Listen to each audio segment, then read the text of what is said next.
And we're back. Okay, so go to your Edmodo. So no, not your Edmodo. Your Sage. Go away. Where's my Sage? You guys there already?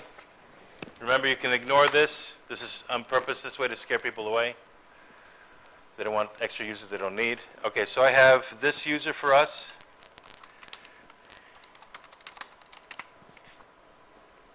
By the way, just for fun, see how it says published here? Did you get what that means? I mentioned that. What does that mean? Anyone can see it. You don't even have to log in. Let me unlog in. I'm going to unlog in. Let's see, sign out. You don't even have to log in. If you go to the site and then down here you go browse published Sage worksheets, you'll see a whole bunch of stuff from me already. I have stuff in my Math 4H, pre-calculus for juniors. I have stuff for my Math 4Rs, pre-calculus for seniors, and I have stuff for you. So if I click on that, I get that public version again that I had on my blog. Again, this is not something you can edit. I'm clicking, nothing happens, right? I can't get new cells, I can't do nothing unless I log in. If I log in to edit a copy, then it gives me a fresh copy with all the stuff in it to start. But that's not what I want. So let me get out of here.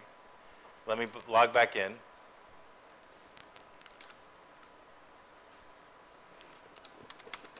Damn it. I can't type. There you go. All right, so let's go back where we left off. All right, so is anyone stuck at this point? Everyone's okay up through 9-ish, I guess it is. Is it 9? If you were absent, who was absent yesterday? I mean Friday. And you're okay? Did you catch what you missed? I could always print this, I suppose. Do you want me to print it for you? You sure you got everything? You can look on with your neighbor too, you know? Did you see it when I had it up here, what you were missing? We did 6 a different way, 6A, and then we finished 7, 8, and 9. I think it was 8 and 9, actually. All right, so let's take a look at question 10. Devise a function that has the set of all English words, like any word in the dictionary, as your domain. You're plugging into your function, any English word you feel like. And a set of all letters of the English alphabet as the range. How would you define this function? The point here is that the domain is a set, the range is a set. But sets don't just have numbers in them. They could have any collection you want. In this case, words for the domain. And all the letters in the alphabet for the range. So can you define in words? This isn't a formula. Can you define in words a function that you plug in words and you get out letters? What would you do? Anything?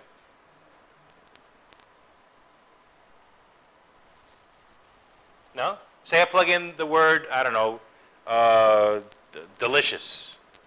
There's your input. What do you want the output to be?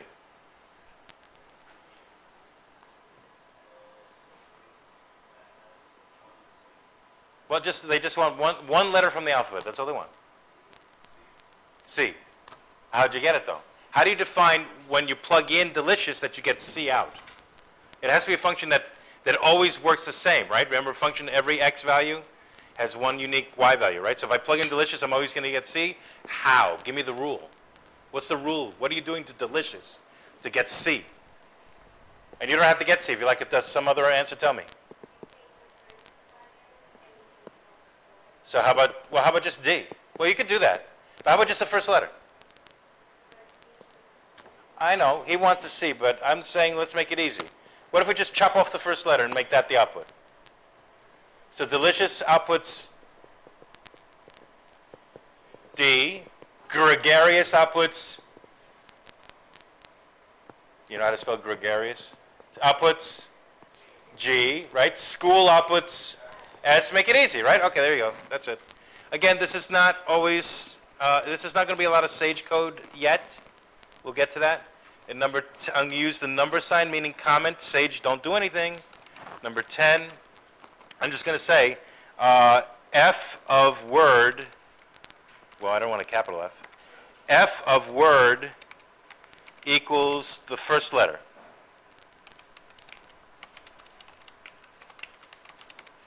Okay?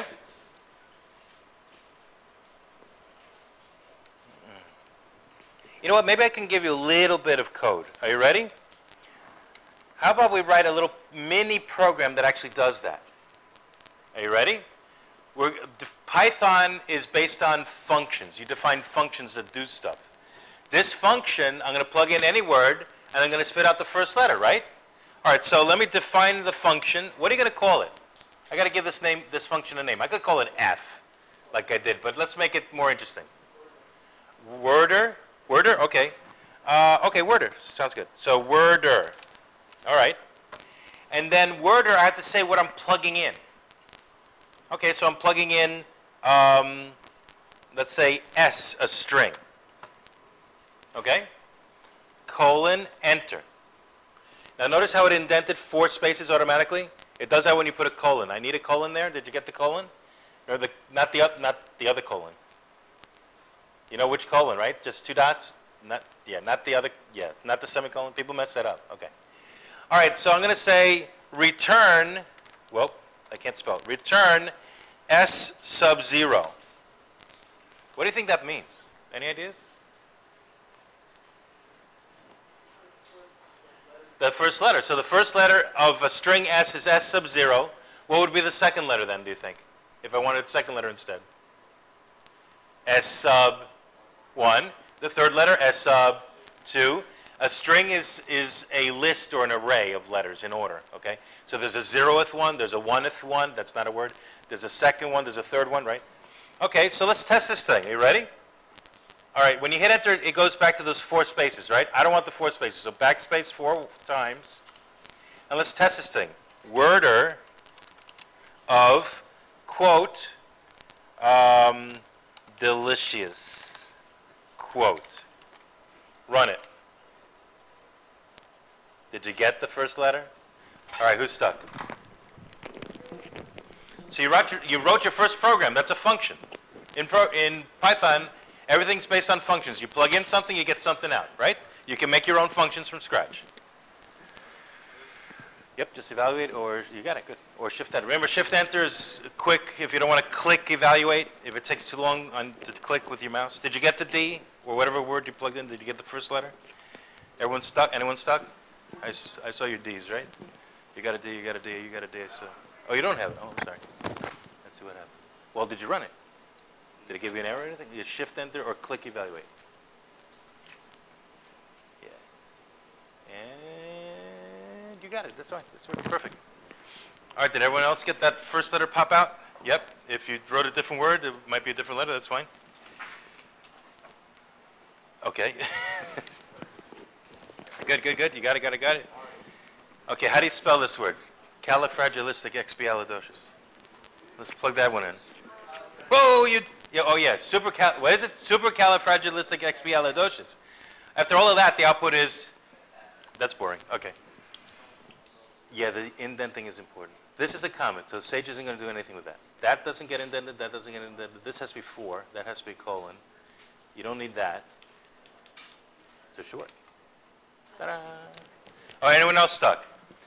All right, so we're being sneaky, okay? The author of the textbook is expecting you just to write a bunch of sentences for your answers here, okay?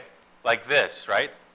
He's not expecting you to be sophisticated enough to do some coding. That's a little coding. That's just arithmetic, but it's code. And that's actually a program. You've written your first program. Shh, don't tell anybody. Top secret. I'm looking at the notes from the author. He's a friend of mine, by the way. And he says, no coding, no coding, no coding. It's like, yeah, I gotta code. Sage is all about coding. Python is all about coding. Gotta do some. All right, just a little bit. Just a little bit, not anything serious. All right, so that was 10. All right, 11. What's the question? Everyone okay with 10 then? We're good, right? All right, you can plug in whatever you want, right? What if I want, how do you spell gregarious, by the way? Gregarious, is that right? But after all of that, all you get is a G. Jeez, you know. Okay. Yeah, notice a string, or in other words, a word, it could be like a sentence even, has to be in quotes. These quotes have to match. It could be single quotes or double quotes, but they have to match. Okay? Right? I think so. Wait, what if I put in double quotes instead? I think that's okay. Yeah. So technically, that's a string, and that's a character. They're making the difference. So you notice how it went to single quotes? So strings are in double quotes, characters are in single quotes, but you can actually mix them up. You know, you can use single quotes here anyway, but as long as they match, right? All right, 11. Divides a function that maps the set of all points inside and on the border of a circle of radius 1 onto the set of real numbers from 0 to 1. So you plug in any point on a circle, and the output is a number between 0 and 1. Any ideas? How would you do that? And again, you can do this in words. It doesn't have to be any coding or any even mathematical function. Okay, how about this? All right, so you got a circle, right?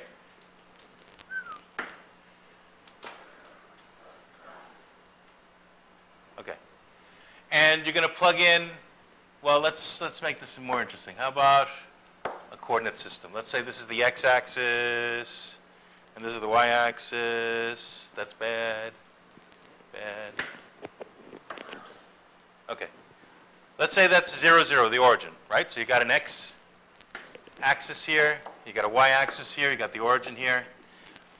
And pretend that's a circle centered at the origin. I got it messed up. It's not quite centered, is it? The 0, 0? But pretend, okay. All right, now they said it's of radius. Read the question. Radius, what's the radius of the circle there? 1, all right, so this is the point 1, 0. This is the point 0, 1. Wow, this is not lined up, that's the problem. Whoa, I thought I aligned this today. Oh boy. That's the point negative 1, 0. That's the point 0, negative 1. Why is this messy? I don't like this. I don't like it.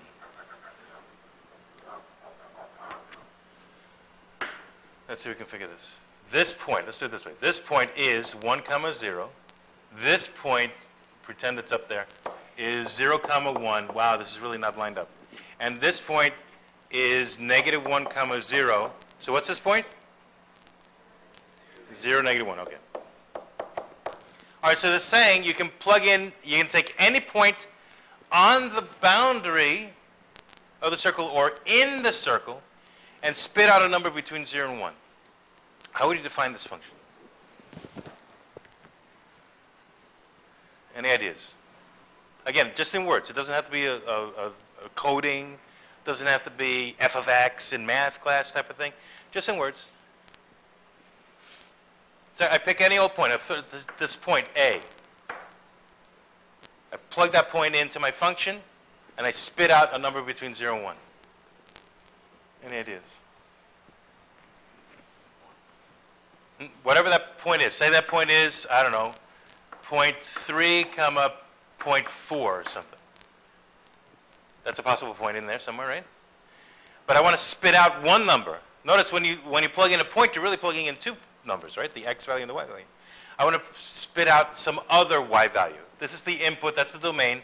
The output is between 0 and 1.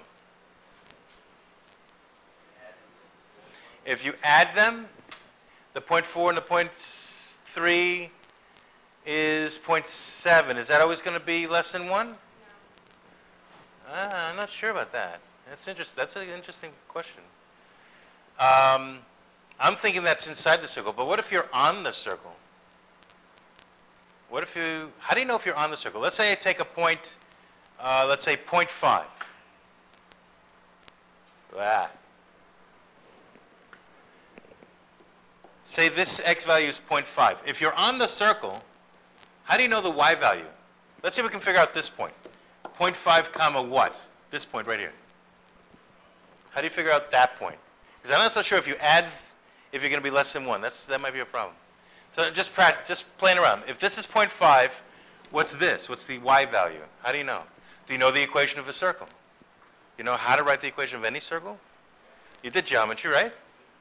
What is it? X minus h squared plus, have you heard this? What? Well, y minus k squared equals r squared, right. Where hk is the center of the circle, which is, in this case, 0, 0. So x minus 0 is just x, y minus 0 is just y. So I have x squared plus y squared equals, and what's the radius? 1. So 1 squared? That's the equation of that circle. If I plug in 0.5, let's say, for x, can I figure out what y is?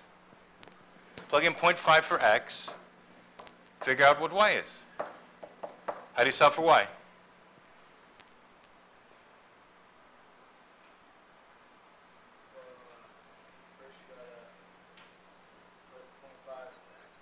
Okay, 0.5 squared. What's 0.5 squared? Anybody? 0.25, right? Because 5 squared is 25. So 0.5 times 0.5 is still 25, but 2 decimal places, right? So I got 0.25 plus y squared equals 1. Now what? One step at a time. A little algebra, yeah. All right, so y squared is 0.75. Now what?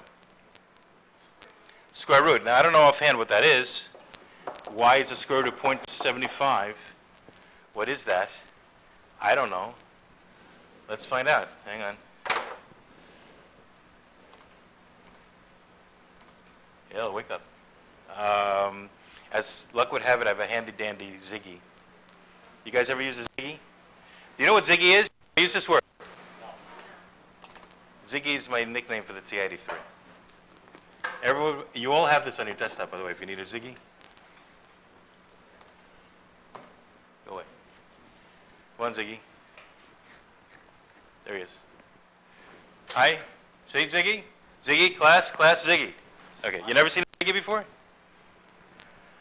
I've been teaching with every single graphing calculator that ever was. I was just so sick of every other year there's a new one, right? And it's take out your 81, take out your 82, take out your 83, take out your 84, take out your 85, take out your 86, take out your 89, take out your 92, take out your 200, take out your Voyage, take out your Inspire.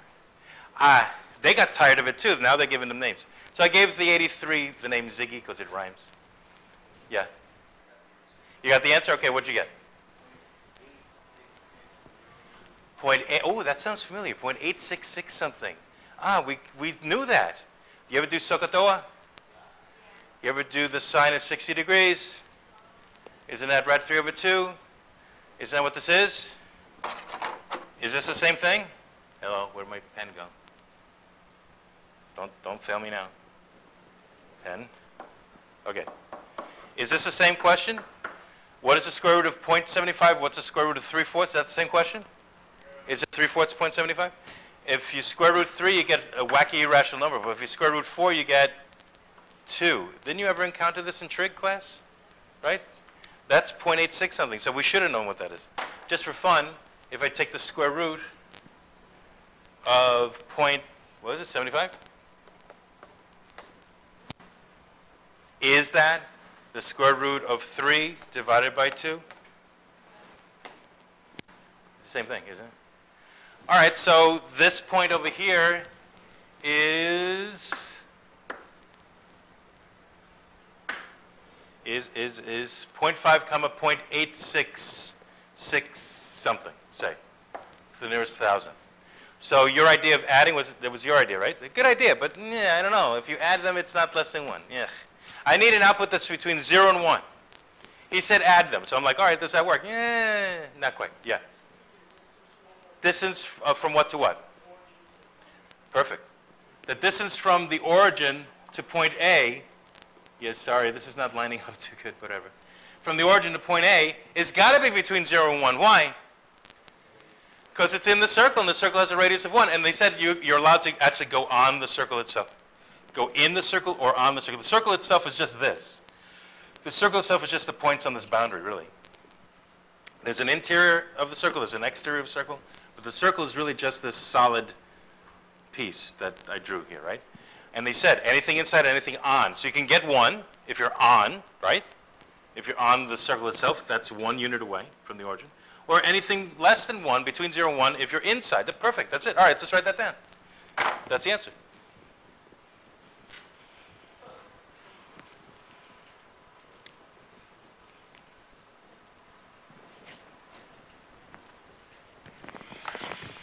All right, so where did my sage go? There it is. Alrighty. No, not that. Wait, where's my sage? Oh, it's not there. It's here. And it's here. And this can go away. All right, so number 11.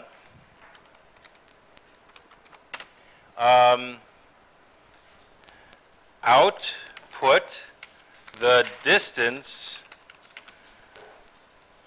from the origin 0, 0, whoops, to the point xy. How about that? That's it in words, that's all. You don't have to get crazy. But didn't we figure out? Did we figure out? Well, I guess we could actually do, is this true? How about this? Is this a correct answer? Could I write it mathy? I'm going to write it mathy. Ready? Hang on to your hats. I'm going to write it mathy. F of x comma y is the square root of x squared plus y squared. What? What did I just say? Yes, square root. That's how you write a square root in Sage, so I'm using that notation. SQRT, squirt. Does that make sense? Is that the distance from the origin? Right? It's a square root of the delta x plus delta y squared, right? You know the distance formula? Let's see. What am I? Just for fun. Let me just show that real quick. The equation of a circle is really just the distance formula, right? It's saying the distance from the origin hk to any point on the circle xy has to be r. This is the distance formula. Have you ever done the distance formula? Right? The square root of x2 minus x1 squared plus y2 minus y1 squared is a distance. All right, let's see if I can draw this again.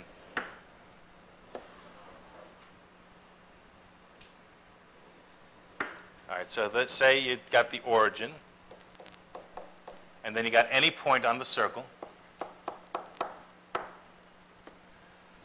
Pretend it works. I can't calibrate it because it takes forever to actually finish calibrating. I don't want to waste time doing that. If you're wondering why I'm not. And any teachers ever do an orient in class? And yeah, I don't want to do it because it takes forever to actually do it once I can't write on it for a while. All right, so what is the distance? Well, if you think of this as a right triangle, can't you draw a right triangle here? What is that length? From 0 for x to whatever the heck this x value is, right? So how do you get the distance from here to here? X minus 0, right? In other words, this length is just x. What's this length? This vertical piece. Isn't that just y? Take this y value here, y, minus this y value here, 0. So it's just y.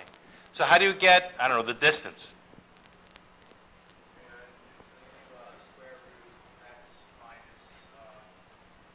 Well, I did. X minus 0 is right here. X minus 0 is that. Y minus 0 is that. Okay, but why? Why? You're sort of like doing from memory the distance formula, right? Yeah. Why does that work? I don't want to memorize stuff that I don't have to. Why does that work? Because it's Pythagoras. A squared, b squared, c squared. That's why. So x minus x1 minus x2 is x minus 0 is x. y2 minus y1 is y minus 0 is y. But that's just the a for the right triangle, the b for the right triangle, and then the d. So x squared plus y squared equals d squared, right? So what's d? How to get d alone? How to get the distance? Square root. And we mean by this the principal root. Do you know that word, principal root? Principal root means there's no sign. It's not positive, it's not negative, it's an absolute value. Distances are just absolute values.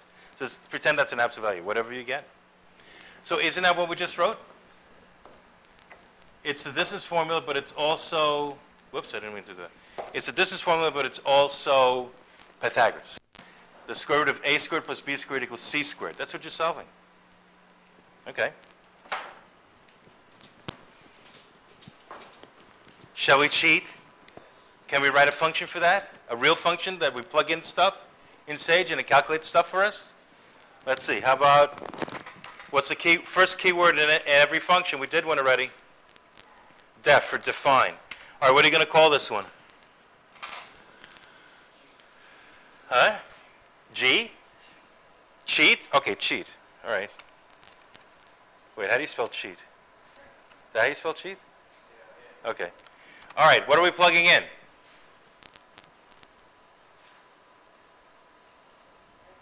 The x and y, right. X comma y. Okay. Colon, enter. Remember, if you did it right, it should have indented for you, yes? That colon should be there. Okay, what am I going to return? Well, we already wrote it. The square root of x squared plus y squared, because it's just Pythagoras. Okay, now let's test it. Let's do the cheat of, remember that point I drew inside the circle, 0.3, 0.4? Let's see what happens. 0.3 comma 0.4. Is it a number between 0 and 1? That's the point. It's, in fact, 0.5. Does that make sense? Do you know any right triangles like 3, 4, 5? That's what this is. It's 0.3, 0.4, 0.5. Oh, okay. That's easy. What if you do a cheat on the circle? Cheat of, I don't know, 1 comma 0. That should be exactly what? If you're on the circle, how far away from the origin are you? 1. That should give you 1, right? Why didn't it show me both cheats? Why didn't it show me 2 answers? Because I ran cheat twice, right? Yeah. I didn't hear you. What? No? Remember how you make it do more than 1 calculation per cell? It usually only does the last one. The show. So if you want to have both, do a show. A show or a print. Show makes it pretty and centered and all. It uses a lot of space. If you don't want to use a lot of space, use print. There you go. All right, does it make sense? What if we put in that one that we calculated that was also on the circle, 0.5 and 866-ish. We rounded it off. Let's do a show of a cheat of 0.5 comma 0.866. What should you get since it's on the circle? 1. What'd I do? Oh, I'm missing parentheses. Whoops. Why didn't I get 1? Look what I got. Why didn't I get 1? Ah, we messed up, I guess, right? No? Why? Remember, it was rad 3 over 2, which is irrational. It never ends, never repeats. You gotta, if you write it down, you got to round it off somewhere.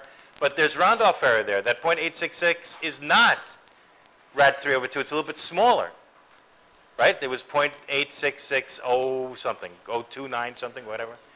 025 something, right? So this is just slightly smaller than what we have on the circle. So this is slightly smaller than 1. So actually that's a good thing. That makes it look like it's working. I like that.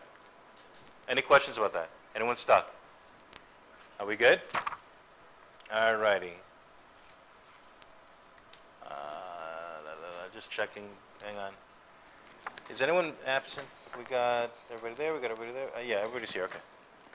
All right. So you ready for number 12? All right. Number 12 says, can you come up with a function whose domain is any real number you feel like, any real number x? Oh, sorry. Any real number x between 0 and 1. But the range, the output, is greater than 1. So you're plugging in a number between 0 and 1, inclusive of 1. And you're outputting a number greater than 1 inclusive of 1. So your input is 0 to 1. Your output is 1 to infinity. Can you think of a function like that? If you're talking about numbers between 0 and 1, give me one. For example, what's a number between 0 and 1? 0.1. Okay. Can you think of something you could do to 0.1 to make it bigger than 1? That's what they want. You're plugging in a number less than 1. You're spitting out a number bigger than 1. What? I can add 2. Always? The domain is any number between 0 and 1, not including 0. The output is any number bigger than 1. I want to be able to cover the whole range. By 10, always, just 10.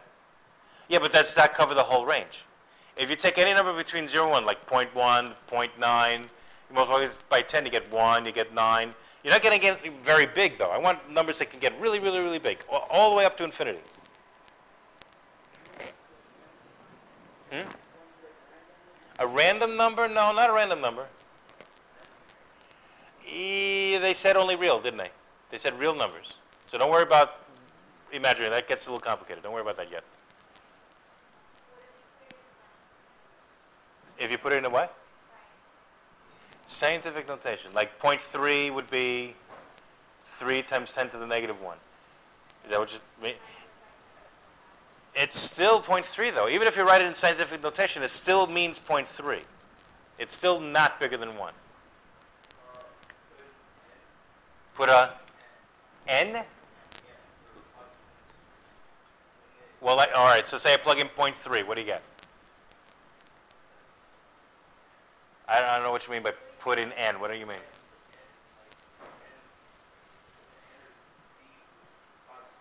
Oh, make it an integer. Make it an, oh, yeah, but how? That's the question. They're actually saying any real number bigger than 1, not just integers. But if you could get integers, that might be part of it.